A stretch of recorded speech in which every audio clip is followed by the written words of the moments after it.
श्री कृष्ण कहते हैं कि गुजरा हुआ वक्त कभी लौटकर नहीं आता और तब हमारे पास पछताने के सिवाय और कुछ नहीं रहता। आप अपने जीवन में समय को कितना महत्व देते हैं? क्या आप अपना हर काम वक्त पर पूरा करते हैं? लोग अक्सर कहते हैं क्या करें, समय ही नहीं मिलता, लेकिन समय का सदुपयोग करने वाले ऐसा कभी नहीं कहते। हम सभी के पास एक दिन में 24 घंटे का ही समय होता है।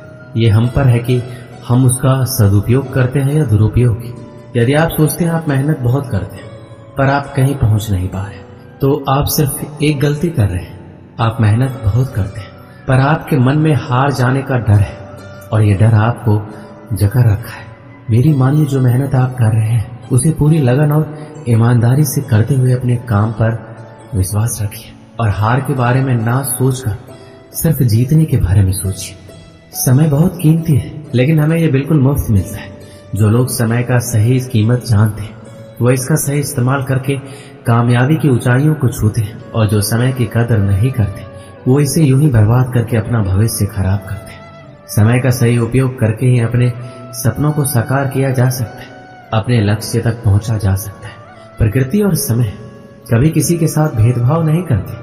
हवा, पानी, मौसम, दिन रात, ये सब हम सब के लिए हमेशा एक जैसे रहते हैं। अमीर व्यक्ति के लिए सूरज पूरब की बजाय पश्चिम से नहीं उगता, या बरसात किसी की उम्र या हैसियत देखकर उस पर कम या ज्यादा नहीं बरसती है। अमीर, गरीब, बच्चे, बूढ़े, सभी के लिए समय एक जैसा रहता है। हाँ, समय का सही उपयोग ना करके या समय को व्यर्थ गवाकर हम अपना भविष्य जरूर खराब कर देते हैं। यदि आज हम समय की कद्र करेंगे तभी समय कल हमारी कद्र करेगा। हम आज जो भी हैं, जहां भी हैं, उसके लिए हम खुद जिम्मेदार हैं, क्योंकि हमने अपने अतीत में जो मेहनत की है हमारा वर्तमान उस मेहनत का ही नतीजा है। हमारा आज की मेहनत हमारा भविष्य तय करती है। अतः समय की कीमत समझकर उसका सही उपयोग करना बहुत जरूरी है।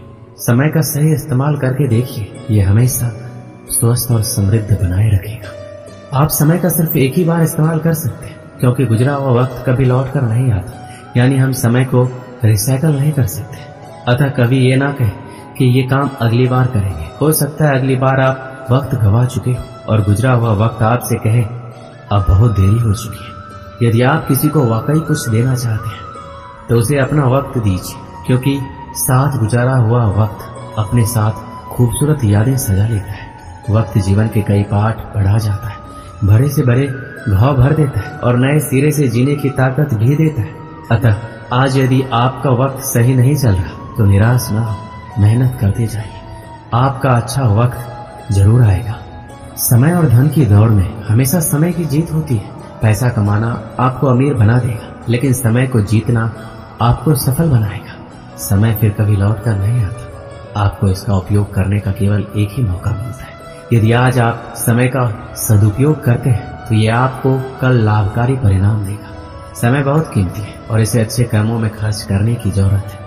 समय के मूल्य को समझना महत्वपूर्ण है, क्योंकि ये बदलता रहता है। समय फिर कभी किसी के जीवन में एक जैसा नहीं हो सकता। जो व्यक्ति समय के महत्व को जानता है, उसका सम्मान करता है, वह चतुर और बुद्धिमान माना जाता है। वह व्यक्ति अपने जीवन में सभी सफलता प्राप्त करने वाला होता है। श्री कृष्ण कहते हैं हमें समय का महत्व तब पता चलता है जब हमारे पास वास्तव में इसकी कमी होती है। एक छात्र परीक्षा देते समय प्रत्येक मिनट के मूल्य को महसूस कर सकता है। नौकरी चाहने वाले को समय की कीमत महसूस होती है जब उसे कुछ मिनट देर से आने के लिए खारिज कर दिया जाता है। एक सामान्य परिवार समय के मूल्य को महसूस कर सकता है जब उनका अति आवश्यक वाहन कुछ मिनटों के लिए छूट जाता है। समय की शक्ति के आगे कोई नहीं टिक सकता। समय अमीर को गरीब और गरीब को अमीर बदलने में सक्षम है। यह एक खुश व्यक्ति को रोने के लिए या रोने वाले व्यक्ति को कुछ ही सेकंड में खुश बना सकता है। समय इतना शक्तिशाली होता है हम उसे देख नहीं सकते, लेकिन समय के सामने उपस्थित परिस्थितियां हमें बहुत कुछ देखने पर मजबूर कर देती। समय पृथ्वी पर सबसे कीमती वस्तु है, इसकी तुलना किसी से भी नहीं की जा सकती। इस संसार में सब कुछ समय पर निर्भर करता है। समय से पहले कुछ भी नहीं होता है। यदि हमारे पास समय नहीं है तो हमारे पास कुछ भी नहीं। समय की बर्बादी हमें और हमारे भविष्य को बर्बाद करती है। ये समय ही है जो हमें धन, खुशी प्रदान करता है।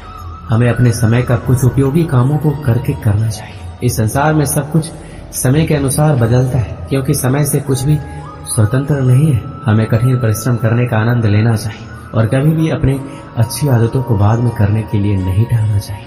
खोया हुआ धन पुनः अर्जित किया जा सकता है, खोए हुए वैभव पुनः प्राप्त किए जा सकते हैं। उचित चिकित्सा या संयम के बल पर खोए हुए स्वास्थ्य को फिर से बहाल किया जा सकता है। अभ्यास के द्वारा भूली गई विद्या को भी पुनः पाई जा सकती है, किंतु समय को एक बार खोने के बाद फिर से पाना संभव नहीं है, क्योंकि ये निरंतर गतिशील है। शरीर को स्वस्थ बनाने के लिए समय पर सोना, समय पर उठना और भोजन, व्यायाम तथा अन्य कार्यों को सुनिश्चित ढंग से समय पर करना आवश्यक है। धन दौलत को आप जमा करके रख सकते हैं, किंतु समय को नहीं। परिश्रमी व्यक्ति के पास कभी समय का अभाव नहीं होता, जबकि आलसी और कामचोर व्यक्तियों का जीवन परिनिंदा, निरुद्देश्य भ्रमण आदि निरर्थक कार्यों में बीतता है। आलस्य का परित्याग करके समय का सदुपयोग करने वाले व्यक्ति ही साहित्य के रचयिता, राष्ट्र नेता, महान वैज्ञानिक एवं कलाकार बन पाते। धैर्य करना दुनिया के सामने रोने से कहीं बेहतर है। लोग कहते हैं कि दर्द बताने से कम होता, मगर यहाँ जिसे भी अपनी दर्द बताओ वही मजे लेता है। सबको अच्छा समझ लेना ये सबसे बुरी आदत है। आपके पास बस पैसा होना चाहिए, क्योंकि यहाँ भावनाओं को किसी की कोई कदर नहीं है। जो व्यक्ति अपने पास होने वाली चीजों से संतुष्ट नहीं है, उसे भविष्य में मिलने वाली चीजों से भी कभी संतोष नहीं होगा। दूसरों को अपनी जिंदगी में अगर कीमती बनाओगे तो आप खुद उनकी जिंदगी में सस्ते हो जाओगे। आप अपनी सेल्फ रिस्पेक्ट जितना गिराओगे, लोग आपको उतना ही मजबूर करेंगे। बुरा वक्त आपको कमजोर नहीं, सफल बनाता है। बस यही फर्क है कि हम उस बुरे वक्त में इसे कैसे हैंडल करते हैं। एक समय की बात है, जंगल में रहने वाला कालिया नाम का एक गीदड़ भूख से तड़पता हुआ खाने की तलाश में शहर आ पहुंचा। उसके शहर में पहुंचते ही कुत्ते उस पर भौंकना शुरू कर दिए, और यही नहीं, शहर के आवारा कुत्ते उसे घेर कर नोचने लगे। कुत्तों के डर से कालिया जान बचाकर भागा। भागते भागते जो भी दरवाजा पहला मिला उसमें घुस गया। जिसमें वह गीदड़ घुसा था वह एक धोबी का मकान था। आंगन में एक बड़ी कढ़ाई में धोबी नील घोलकर नीला पानी बनाया हुआ था। कढ़ाई नीले पानी से पूरी तरह से भरी हुई थी। जब गीदड़ डरा हुआ मकान के अंदर घुसा तो डर से भागते हुए नीले पानी से भरी हुई कढ़ाई में जा गया। वहां से निकला तो उसका रंग ही बदल गया था। वह बिल्कुल नीले रंग का हो गया था। नीले रंग में रंगा हुआ कालिया जब जंगल में पहुंचा तो जंगल में रहने वाले सभी जानवर उसे देखकर आश्चर्य में पड़ गए, क्योंकि उन्होंने आज तक इस रंग का जानवर नहीं देखा था। उसे विचित्र जीव समझकर शेर, बाघ और चीते भी डर डर के जंगल से भागने लगे। सबने सोचा, न जाने ये विचित्र जीव कितना ताकतवर होगा, उससे डरने में ही हमारी भलाई है। जब कालिया ने सभी जानवरों को जंगल से डरकर भागते हुए देखा तो उसने उन्हें बुलाकर बोला, तुम मुझसे क्यों डर रहे हो? मैं तुम्हारी सुरक्षा के लिए आया हूँ। त्रिलोक के राजा ब्रह्मा ने आज ही मुझे बुलाकर कहा था, आजकल चौपाइयों का कोई राजा नहीं है, सिंह और मृगादि सब राजाहीन है। आज मैं तुम्हें उनका राजा बनाकर भेजता, तो वहां जाकर सबकी रक्षा कर, इसलिए मैं यहाँ आया हूँ। मेरी छत्र छाया में सब आनंद से रहेंगे। मेरा नाम मान सिंह राजा है। ये सुनकर शेर, बाघ आदि पशुओं ने कालिया नाम के गीदड़ को अपना राजा मान लिया और बोले, स्वामी, हम आपके दास हैं, आज्ञा पालक हैं। आज से हम सब आपकी आज्ञा का पालन करेंगे।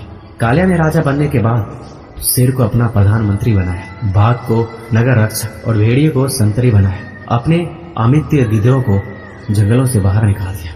उसने बात भी नहीं की। वो जानता था, बात करूंगा तो मेरी पोल खुल जाएगी। मैं एक गीदड़ हूँ। उसके राज्य में शेर आदि छोटे छोटे जानवरों को मारकर कालिया को भेंट किया करते थे। कालिया उनमें से कुछ भाग खाकर शेष अपने नौकरों चाकरों में बांट देता था। कुछ दिन उसका राज्य शांति से चलता रहा, लेकिन एक दिन बड़ा अनर्थ हो गया। उस दिन कालिया को दूर से गीदड़ों की किलकारियां सुनाई थी। उन्हें सुनकर कालिया का रोम रोम खिल उठा। खुशी में पागल होकर वह भी किलकारियां मारने लगा। शेर, बाघ आदि पशुओं ने जब उसकी किलकारियां सुनी तो वह हैरान रह गए कि ये कालिया ब्रह्मा का दूत नहीं बल्कि नीले रंग में रंगा मामूली गीदड़ है। अपनी मूर्खता पर लज्जा से सिर झुकाकर आपस में सलाह करने लगे, इस गीदड़ ने तो हमें मूर्ख बनाया है, इसे इसका दंड दो, इसे मार डालो। कालिया ने शेर, बाघ आदि की बात सुन ली। वह भी हैरान रह गया कि उसकी पोल खुल गई। अब जान बचाना भी कठिन है, इसलिए वह वहां से भागा, किंतु शेर के पंजे से भागकर कहां जाता। एक ही छलांग में शेर ने उस ढोंगी गीदड़ को मौत के घाट उतार दिया। इस कहानी से हमें यही शिक्षा मिलती है कि जो अपनों को नीचा दिखाकर परायों को अपनाता है, उसका आज नहीं तो कल निश्चित ही विनाश होता है। हमारे समाज में सामाजिक एकता और समता के महत्व को समझना चाहिए। यदि आज हम अपने समाज के सभी व्यक्तियों को समान नजरिए से नहीं देखते और समर्थन नहीं करते, तो कल उन्हें हमारे समाज के लिए कठिनाइयों और नुकसानकारी बना देगा। इसलिए हमें अपने समाज में सभी का सम्मान करना और सहयोग करना चाहिए, ताकि समृद्ध और संगठित समाज बना रहे। दोस्तों, इस वीडियो में बस इतना है। मिलते हैं अगले वीडियो में। अपना ख्याल रखिएगा। धन्यवाद। जय श्री कृष्ण।